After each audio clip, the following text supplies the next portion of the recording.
Welcome to tonight's Common Visions event, where we will be focusing on the issue of post-2020 climate targets. My name is Dave Keating. I'm the Environment and Energy Reporter for European Voice. I think this debate comes at a very crucial time for these post-2020 targets. This is a topic that people have been talking about for, well, as long as I've been covering climate here in Brussels. But it's really now entering a phase where it's time to actually figure out what happens after 2020 now. And this was something that was even brought up to EU leader level last week at the Energy Summit last Wednesday. And basically what it comes down to is the EU is at a crossroads in how it decides to shape its climate policy going forward. There's a lot of options, but in one way there's two. Does the EU continue its 2020 method of setting targets, which is the targets that were set for 2020, 20% reduction of emissions, 20% increased energy efficiency, 20% share of renewables. The question now is, does the EU continue with that formula and set further targets for 2030, 3 separate targets, or does it figure out something else? A lot of people are suggesting that, well, maybe what we actually just need is one overall emissions targets, and that way each member state is free to determine their own mix. The UK just this week came out, I don't think it was a huge surprise, but the UK came out and said they are in favor of an ambitious target for 2030, but only on emissions, and they do not want a separate renewables target or efficiency target.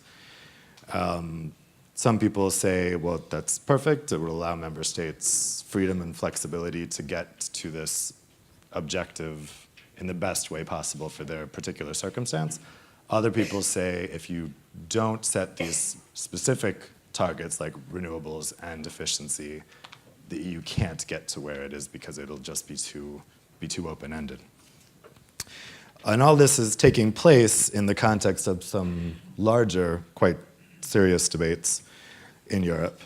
And there are a lot of reasons why this has suddenly taken on a lot of impetus. There's good reasons to act quickly, and it's not just because the current Commission College is ending and the current Parliament is ending. We are also in the context of international climate negotiations. The EU is hoping to secure a deal for a new global climate agreement by 2015. A deal that would start in 2020. So there's an argument for the EU figuring out its 2030 policy pretty quickly, because that will give the EU a bargaining chip in international negotiations. There's also the problems that are now being experienced with the ETS in terms of the carbon price. One possibility for adding some confidence into that market and possibly raising the price is to set a 2030 target fairly quickly. And of course, the biggest context in which all of this debate is taking place is the economic crisis.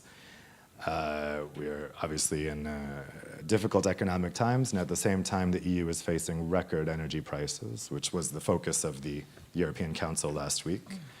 Some of the statistics that President Barroso shared with EU leaders last week in terms of how much energy prices have risen in Europe compared to other areas of the world were quite startling. So all of this is factoring into people's minds when they're thinking about 2030. And right now, the EU could go really in any direction. The policy area there's lots of different options in which the EU can get itself to reducing emissions by 2030. We have a split here tonight of, well, we will have 5 of the most important voices in that debate, representing the different areas of that debate. We have with us the 3 institutions. So we have European Commission, European Parliament, and European Council. And to my right here is Peter Vis, who's the head of cabinet for Connie Hedegaard, European Commissioner for Climate Action. To my left, we have Romana Jordan, a Slovenian MEP from the EPP group. She's served as a shadow rapporteur on several climate dossiers. And to her left, we have Arūnas Vinkunis, who's the Deputy Permanent Representative for Lithuania, which will shortly take over the EU presidency. We also have voices from the NGO world and soon the business world. All the way here on my right, we have Jason Anderson, who's head of EU and climate policy for WWF. And we momentarily will have Dick Benschop, who's the president director for Shell Netherlands. So what I'd like to do is we'll go around the panel. We'll have fairly brief presentations from the panelists, but then I think it'll be really nice to open it up to the audience for a sizable amount of time to have this be kind of a brainstorming session, if you will, what kind of things are possible for 2030. So Peter, maybe we can start with you. Okay. Well, thank you, Dave. Good evening, everybody. Now, today, as it happens, the Commission has adopted what we call the country-specific recommendations to member states. And this is all part of the reinforced economic governance that Europe has put in place since the beginning of this economic crisis. And I think I want to start there because climate change is, if you like, mainstreamed into that process quite extensively. Climate and energy policies are mainstreamed into that economic initiative, and rightly so, because I think that we must be looking at economics first and foremost because of the difficult economic context that we've got today. And to that extent, the 2030 debate is very relevant because I think all of you business people will know how important predictability is for the economic decisions that you're making every day and the investment decisions you're making. And I think that's what we absolutely have to do, and that's indeed what the Commission has suggested be done, and the European Council has, if you like, endorsed, is that there does need to be greater predictability going forward to 2030 for economic reasons, for investment reasons. As our road mapping exercise to 2050 showed, it's much more cost effective to progressively gradually reduce emissions towards where we want them to be by 2050, much more cost effective to do it gradually than to try to basically postpone doing anything and then put the brakes on hard and do something more radical very quickly at a later stage. And I think that economic, if you like, the cost effectiveness is something we should bear in mind, and why 2030 is an important milestone towards where we want to be in 2050. 2030 is also important because of the international negotiations. Lots of people, we all agree that climate calls for a global response, and that competitiveness concerns as they exist in Europe are best addressed by equivalence of effort or effort made by all of our major trading partners. And I think that global component is the crucial thing that we're trying to obtain at this conference that will take place in Paris in 2015.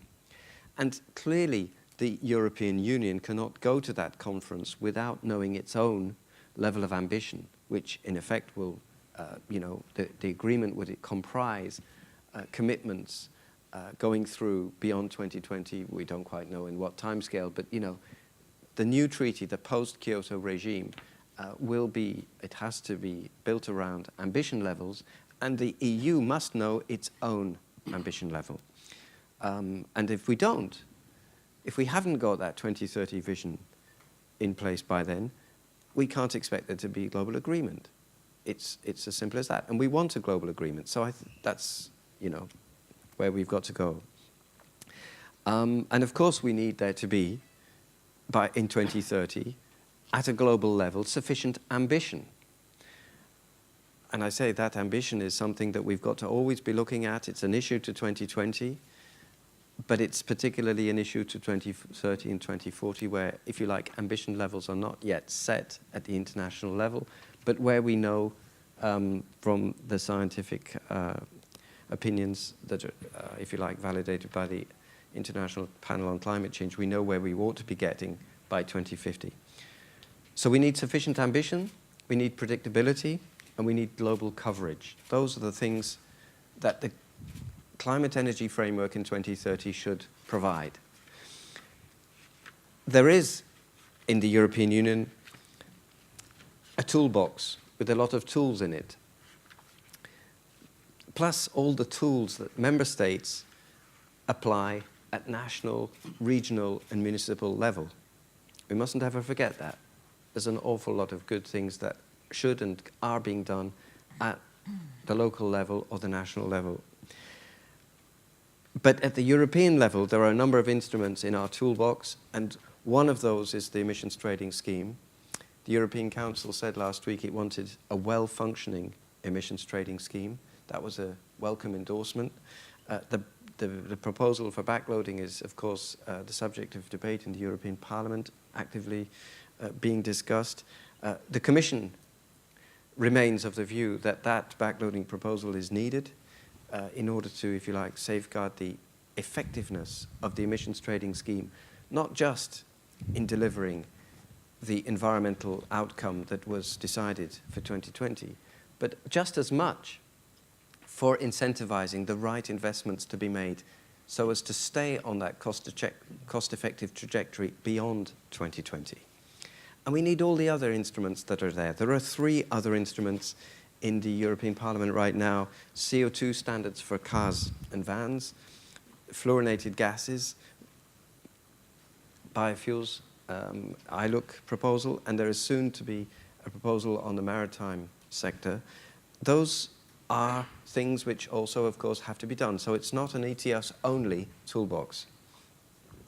What we need collectively is a whole load of the right infrastructure, smart grids, investments of that sort, as indeed very well flagged in the European Council conclusions of the 22nd of May.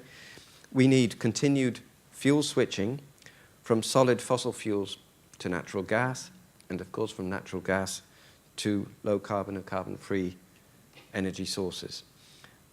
And of course we need to incentivize technological development and deployment, and I mention in that context carbon capture and sequestration because it is something that the NER 300 fund that the Commission is managing this disbursement of.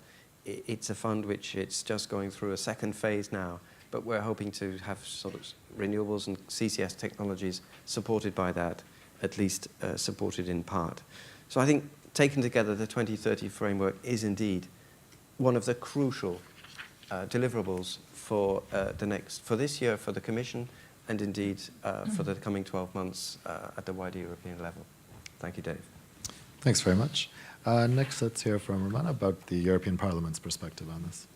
Thank you, Dave, and good evening. It's a special pleasure for me to be a speaker today on this important topic. First, I would like to tell something about why I think it's important that we are discussing this issue, so climate energy strategy after year 2020.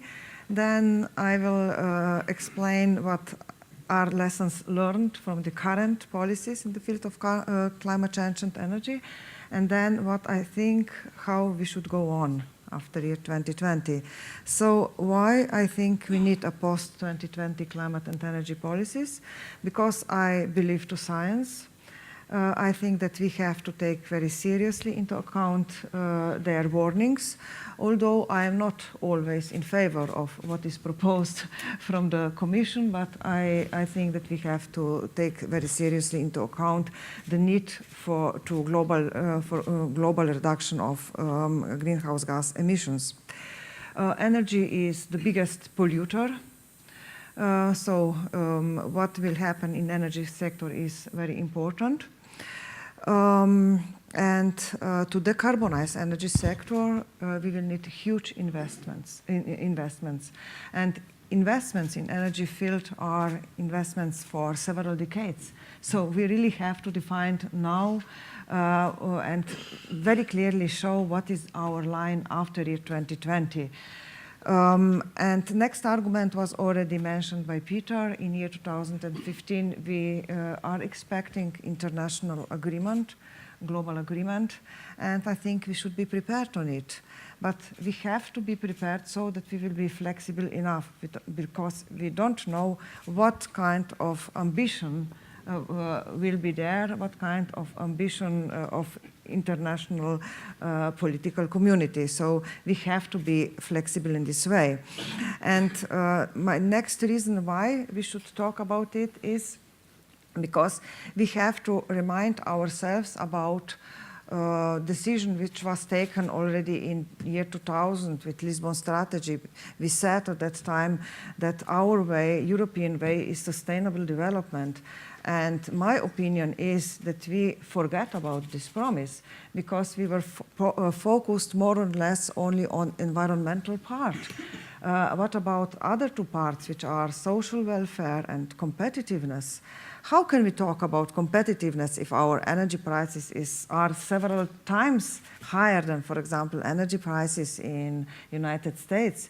And how can we talk about social welfare if only in September last year we in Europe had 25.3 million of people unemployed, and the number is still growing. So we really have to be also serious with the principles of the sustainable development. What can we learn from existing climate and energy policies? In the field of climate change, we have two main directives, or legislative documents, one about one is effort sharing directive, another one is ETS. And I think that we are successfully decreasing emissions in the production part. However, what is important if we are serious with limitation of global temperature rise is that we really decrease emissions of our society. And if we are checking emissions on the consumption part, we will see that we are not successful. So this is problem of our climate change policy. And also, it was already mentioned, we are facing problems in ETS system. Energy policy, big challenge of energy policy currently is to achieve energy market by year 2014.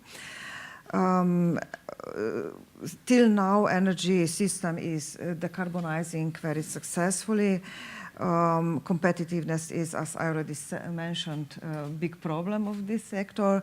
And I also think that we are not very successful with diversification in energy field. Yes, we are successful with bigger share of renewables, but diversification is much more than renewables. And also current problem in the energy market are also subsidies. We have big distortions in the market because of subsidies for renewables, and also problems caused by overlapping of ETS and renewables targets. So these are, in my opinion, main problems in these two fields. How can we proceed? I think that we should not just accept what was defined till year 2020 and now trying to find the answers in the same way for the year 2030, because we do have problems. These problems are big. We have to think a little bit differently. My answers, I will give my answers now very generally. Later on, we can speak much more in detail, but in the field of climate change, I think we should focus on priorities. And priority in climate change is to decrease emissions. So this should be our priority. If we would like to really efficiently use our money, we have to base our policies on market mechanisms.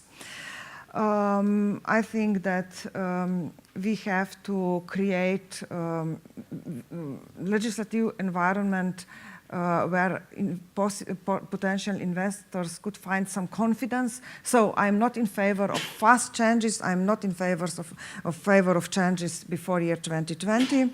And I think that we have to be technology neutral. Yes, ETS system needs some structural changes. I read very carefully what was proposed in the carbon market report from the European Commission.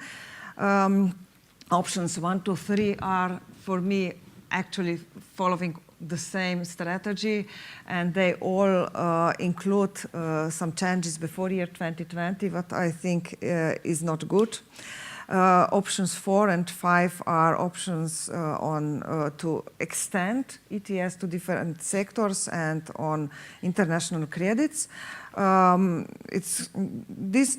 These proposals are good, but I think that we need more calculations. Option 6 was, in option 6, Commission is proposing definition of lowest carbon price.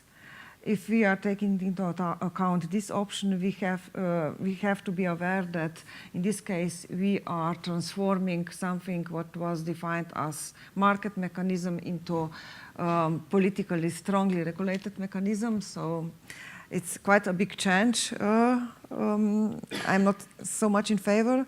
And then I think we still have some other options which were not included into the analysis.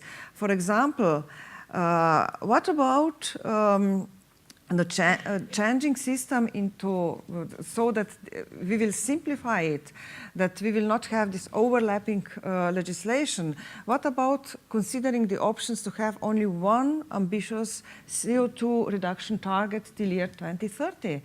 It would be very nice to see such assessment from the European Commission. What will this mean? And also, Commission announced that our ETS system will be linked with Australian ETS system. This will probably also influence prices of CO2 in our system. So could be also, or in my opinion, should be part of structural changes too. So we need some assessment also in this direction. I was already long. About energy, so I will finish very fast with energy policy. I think that after year 2020, we have to think about energy policy which is more Europeanized. We really need internal market which works. Subventions should not prevail. I think that, however, some renewable technologies still have a big potential, will need some subsidies, but we need European support schemes in such cases, and I think that such schemes should be time limited and they need very regular reviews. And as I said, we have to assure technological neutrality, and I think that market should pick winning technologies, not politicians.